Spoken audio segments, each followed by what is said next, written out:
¿Qué tal? Buenas tardes, buenas noches, buenos días, según la hora en que usted nos esté haciendo el favor de vernos, de seguirnos, de estar en contacto con nosotros. Yo soy Jaime Arismendi y esto es Al Margen Periodismo Libre. Y hoy tenemos la grata sorpresa de, para ustedes, para mí ya no tanto porque es un amigo de muchos años, de tener aquí con nosotros para platicar al maestro, al licenciado. Él es Marcos Augusto Bucio Múgica, un amigo entrañable, con una trayectoria política que ya después iremos por ahí comentando, desglosando. Pero bueno, hoy vamos a platicar con él.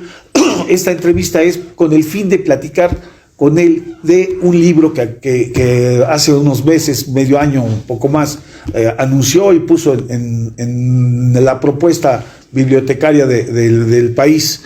Buenas tardes, mi querido ¿Cómo estás, licenciado Jaime? Qué gusto saludarte. Ahora sí ya podemos saludarnos de mano. Sí, claro, ahora sí, ya antes estaba vetado por la pandemia. Pues platicar contigo de este libro, ya lo leí, me parece sumamente interesante, aspectos incluso que no son comunes que se comenten, se analicen y que tú lo hagas. Ya fuiste cónsul, ya viajaste, ya conociste Estados Unidos, el monstruo desde dentro. Platícanos, ¿qué debe atraer a un lector para leer Crónica de un despido? Primero, la vida política en Estados Unidos, los factores de poder, lo que yo le llamo previo a una elección, el humor social, cómo se siente el electorado previo a una elección. Me tocó justamente estando allá en Texas, en El Paso, de cónsul general. Cuando llegué yo iba a empezar la campaña de Donald Trump contra Hillary Clinton. Y me propuse, por los temas que he estudiado en las elecciones mexicanas presidenciales, estudiar la convención demócrata, la republicana, y los debates que se iban a dar con los candidatos que al final estuviesen presentes, que fue Hillary Clinton y Donald Trump. Me llamó mucho la atención la moda Trump, la actitud que tenía contra la propia Hillary, agresiva, misógina, y de ahí empecé a estudiar y hice mis apuntes, pero como era diplomático no podía escribir esas notas, ¿no? De manera que me propuse después continuar con la de Joe Biden y Trump y poder analizar qué factores fueron los que hicieron que Biden le ganara a Donald Trump y tratar de documentarlo para que sea útil para la comunidad internacional o mexicana. Sí, refieres ahí que es importante conocer, estudiar la vida, el esquema, la política de Estados Unidos, porque siempre ellos nos estudian a nosotros, a los mexicanos, a los latinoamericanos, sí. y es importante. ¿Dónde radica esa importancia, mi querido licenciado? Procesan distintos, son sociedades distintas. En Estados Unidos tienen un problema muy fuerte social, que es la integración social, derivada de la migración de diversas culturas. Tenemos la anglosajona, la afroestadounidense, la asiática, la mexicana, que han conformado un imperio y una sociedad muy viva y muy participante. Esa herida que la tienen en el corazón no la tiene México, porque en México somos todos iguales, procedemos de un mestizaje y no hay ese racismo tan característico en la sociedad estadounidense. Tuve la oportunidad de estudiar el sistema educativo en los años 90 y ver cómo hacían materiales y ejercicios, incluso en preescolar, en primaria, para demostrar que los niños eran iguales y tomarse de la mano un anglosajón con un afroestadounidense y todo. Y a las 5 de la tarde tomar picnic los padres de familia en Boston, imagínate, sino en la asignatura el niño reprobaba. Entonces empezaron a generar un cambio que explica por qué Obama llega de presidente de Estados Unidos y cómo en la campaña de Hillary, Michelle dice: yo veo a mis niñas de color jugando en el jardín de la Casa Blanca y no me explico esa América que estoy viendo en las campañas políticas. Entonces se abrieron las heridas que ya estaban un poco con mertiolate y sanando, las abrió Donald Trump. Y esas diferencias nuevamente racistas generaron una circunstancia muy complicada hasta el día de hoy. Desde mi punto de vista, tienen que volver a fortalecer el sistema educativo desde la base. Y creo que la moda Trump pasó. ¿Por qué? ¿Por qué pasó? Porque... lo pregunto porque pareciera que está retomando otra vez nuevos bríos. Sí, la moda Trump pasó. Donald Trump, puede estar él o su base electoral radical, confrontativa, presente a lo mejor sin Trump o con Trump. Pero creo que esa moda de Donald de denostar a la clase política estadounidense pasó de moda. Creo que algo que yo veo en el libro y que estudio son dos movimientos que permitieron que Biden ganara. Los movimientos, como yo digo, que movieron el humor social, el sentimiento de los votantes. Uno fue el manejo de coronavirus.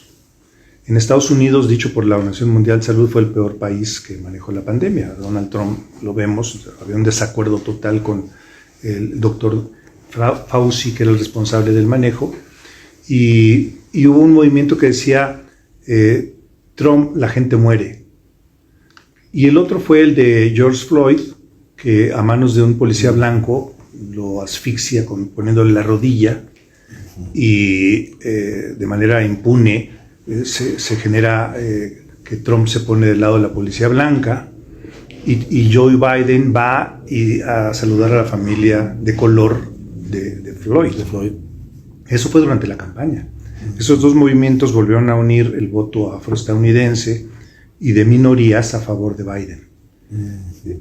Probablemente Trump hubiera ganado, pero no tuvo esa sensibilidad ni en la parte educativa ni en la parte de salud para poder ser empáticos con los votantes.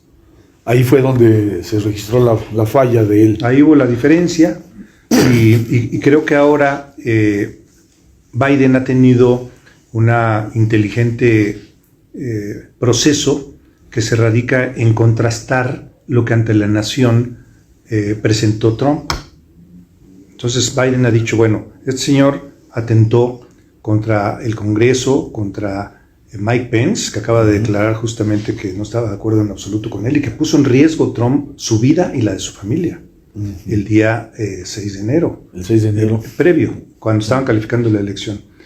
Y Biden ha dicho, esta es la democracia, este es el corazón de la democracia. Estados Unidos ante el mundo somos el factor fundamental y no podemos atentar lo que nos dio la fuerza como nación, que es la democracia. Trump lo atentó y ahí queda ya las sesiones del Congreso en donde determinan que fue responsable de este proceso. El segundo es justamente el de la Asociación Nacional de Rifles. O sea, Trump siempre estuvo al lado de la Asociación Nacional, del lado de las armas, etcétera, y Biden ya sacó una ley de control de armas que evita, por primera vez en muchos años, en décadas, que quienes tienen antecedentes de violencia doméstica puedan adquirir un arma. Se enfrenta por primera vez a la poderosísima Asociación Nacional de Rifles. La tercera es el cambio climático. Trump dice, yo el Acuerdo de París no lo respeto, me salgo, y Biden dice, regresamos al Acuerdo de París, y saca una ley de combate de energías sucias, de fortalecimiento de energías limpias, en donde destina $400 mil millones para ello. De manera que lo documenta con la ley contra las armas y la ley a favor de la inflación, y el Congreso hoy se ve que ha estado forzado por el sentimiento nacional social de ir en contra de los asesinatos en las escuelas y todo lo que es la liberación de armas. Y creo que entonces Biden ha sido inteligente. Ahora estuvo en la sesión del Congreso el 7 de febrero pasado, y generó, el 7 de marzo pasado, y generó un posicionamiento muy agresivo en donde se alteran los republicanos porque está hablando ya con una gran fuerza, hablando de cómo unificó a toda Europa contra Rusia, con Ucrania, por ejemplo, cuando fue muy audaz en un principio. Y Trump ha dicho que si él hubiese ganado, no habría guerra porque su amigo Putin estaría ahí. Trump nunca entendió la geopolítica, nunca entendió la relación de equilibrios entre las grandes naciones que debe de haber. Desde los años de Nixon, Estados Unidos ha aprendido que no se puede aliar Rusia y China contra Estados Unidos. Y tiene que separarse los factores de Asia, por eso el apoyo a Taiwán, por eso Pelosi se atrevió a ir allá, por eso China ha estado dudoso de qué hace en esta confrontación, pero Biden con mucha inteligencia sumó a todos los países de la OTAN, sin que Ucrania esté en la OTAN, para cerrar filas. Y ya lleva un año Putin y no ha podido. Y creo que los resultados han sido muy favorables para Biden. Si Biden va a estar en la boleta o no, pues lo decide su condición al final.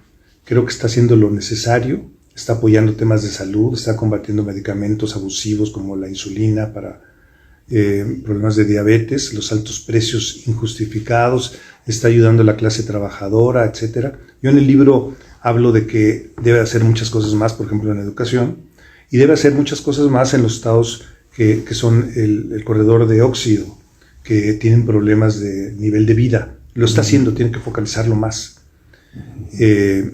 Tiene que ver por los adultos mayores en esas zonas que están pauperizadas, pero creo que Biden ha venido corrigiendo este último año. A nadie apostaba por Biden hace un año, ni los propios demócratas. Hoy el 62% de los demócratas dice que no quiere a Biden por la edad. No importa, pero el Partido Demócrata se ha fortalecido. Sí, definitivamente, incluso ya hay algunas voces de republicanos que están viéndolo ya como algo, como un factor de equilibrio, como un factor de desarrollo y de estabilidad mundial, porque a pesar de esa guerra de la que tú hablas perfectamente, pues su actitud con Zelensky pues, ha sido positiva finalmente, que como tú lo observas. Y se ha visto además que está muy mesurado. Biden llegó preparado para ser presidente, fue vicepresidente con Obama, está muy seguro de lo que está haciendo, es un líder que ha dado estabilidad mundial, contrario a Trump. Trump llegó sin saber cómo estaban los botones de ese instrumento que es el Boeing presidencial, y entonces dio bandazos y por poco lo tira y lo choca, ¿no? con la toma del Congreso. Y eso en el análisis de los votantes educados, por ejemplo, todas las mujeres universitarias, las encuestas dicen que no importando que eran republicanos, votaron ya por Biden en contra de Trump. ¿Por qué? Por ser misógino. A todo el mundo se le resbaló contra Hillary las agresiones a las mujeres. Las mujeres son para besarlas, pues, son para tocarlas, son para manosearlas. Se les resbaló. Fue el efecto Fox en el 2000. ¿No? Sí. Y ya después lo pagaron con su administración, tanto aquí en México como en Estados Unidos en la gestión de Trump.